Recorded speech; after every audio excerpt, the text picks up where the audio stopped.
Hello viewers, কেমন আছেন সবাই?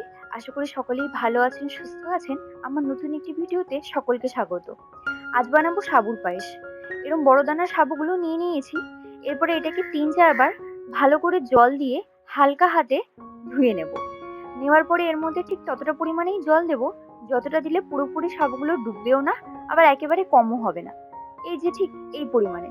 এরকমই ২-৩ ঘন্টা রেখে দিলে দেখবেন সুন্দর সাবুগুলো ফুলেও যাবে আর এরকম নরমও হয়ে আসবে। এরপরে একটি কড়াই গ্যাসে বসিয়ে তাতে ঘি দিয়ে ভালো করে গরম করে তাতে কয়টা কাজু কিশমিশ ভালো করে ভেজে নেব।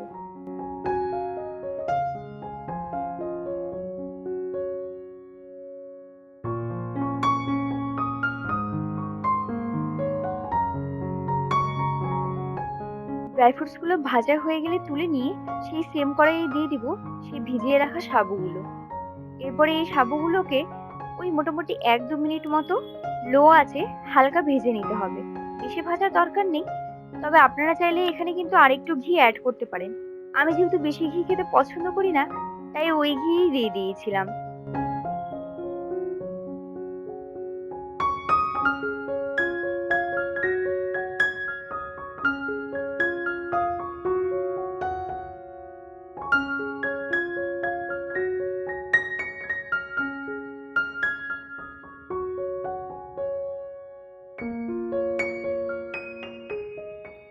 এই দেখুন আমাদের সাবু ভাজা প্রায় হয়েই এসেছে। এরকম ভাজলেই চলবে। বেশি ভাজার দরকার নেই। এরপরে আমি দুধটা জাল দিতে কিন্তু বসিয়ে দিয়েছি। এখানে আমি 1/2 লিটার মতো আমুল তাজার দুধটা ব্যবহার করছি। স্পিডটা একটু হাইতে দিয়ে মোটামুটি ১-২ বলক আসা পর্যন্ত ওয়েট করব। তবে এই জায়গায় কিন্তু আপনি আমুল গোল্ডও ব্যবহার করতে পারেন। ওই দুধটা এমনিতেই ঘন, জাল দিলে আরো বেশি তাড়াতাড়ি ঘন হয়ে যায়। সবথেকে ভালো কি হয় জানেন? যদি গরুর খাঁটি দুধটা ব্যবহার করতে পারেন। আমার মামার বাড়িতে কিন্তু গরু আছে জানেন? আমার দাদু দেখাশোনা করেন। সে গরু যেমন লক্ষ্মী, তার দুধও তেমন টেস্টি। এত সুন্দর লাগে খেতে। মামার বাড়িতে গেলে সেই গরুর খাঁটি দুধ খেয়ে খেয়ে কলকাতায় এসে আর এই প্যাকেটের দুধ একেবারেই ভালো লাগে না। এখানে অবশ্য কিছু জায়গায় ওই খাটাল দেখেছি যেখানে নাকি গরুর খাঁটি দুধ পাওয়া যায়। তবে কখনো নেওয়া হয়নি।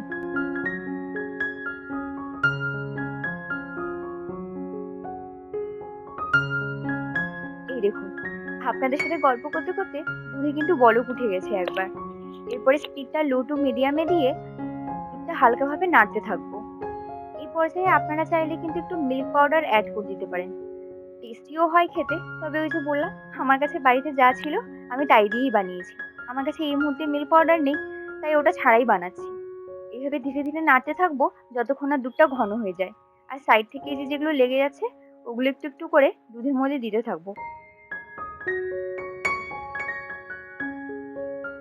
দুধটা কিন্তু মোটামুটি ঘন হয়ে এসেছে। এরপরে এর মধ্যে আমি ৪ চামচ চিনি মেশালাম। আপনারা যে যেরকম মিষ্টি খান সেই অনুযায়ী দিতে পারেন। আমি যেহেতু একটু সুইট টুথ, মিষ্টি খেতে ভীষণ পছন্দ করি, তাই আমি একটু বেশি দিলাম। ও হ্যাঁ, তবে আমি কিন্তু পরে আরো ১ চামচ দিয়েছিলাম। তার মানে ওই ধরুন ৫ চামচ চিনি দিয়েছিলাম। এরপরে দুধটাকে আরো একটু কিছুক্ষণ নাড়তে থাকবো।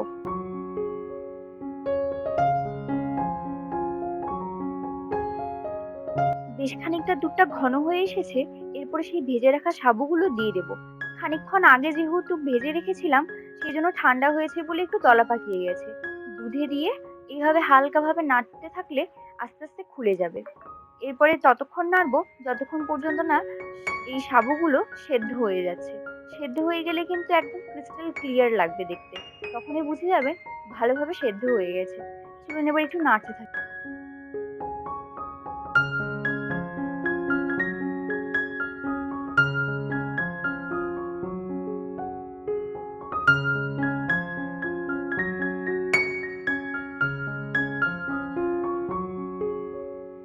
এই যে দেখুন, সুন্দর কিন্তু দানাগুলো সবকটা ছেড়ে গেছে। আর তার পাশাপাশি এই যে সুন্দর ক্রিস্টালের মতন হয়ে গেছে। তার মানে প্রায় সেদ্ধ হয়ে গেছে। চলুন এবার এর মধ্যে সেই ভেজে রাখা কাজু কিশমিশ গুলো দিয়ে ফেলি। দিয়ে আরেকটু নাড়তে থাকবো।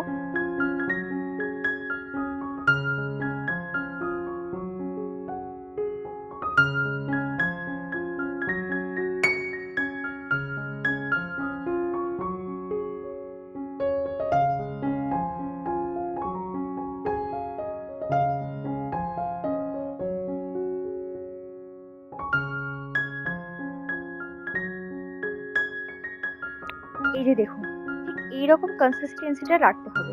না খুব বেশি ঘন, না খুব বেশি পাতলা। সাবু ঠান্ডা হলে এমনিতেও দুধ টেনে নেবে।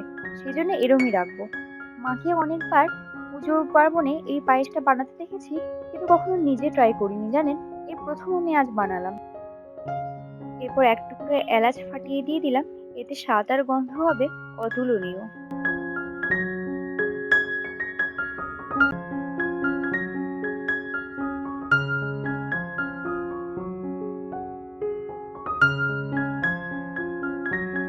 ব্যাস, রেডি হয়ে গেল আমাদের সাবুর পায়েস। লুচি বা অন্য কিছুর সাথে কিন্তু জমিয়ে খাওয়া যাবে। কেমন লাগলো অবশ্যই কমেন্টে জানাবেন। দেখা হবে নেক্সট একটি ভিডিওতে। এনজয়!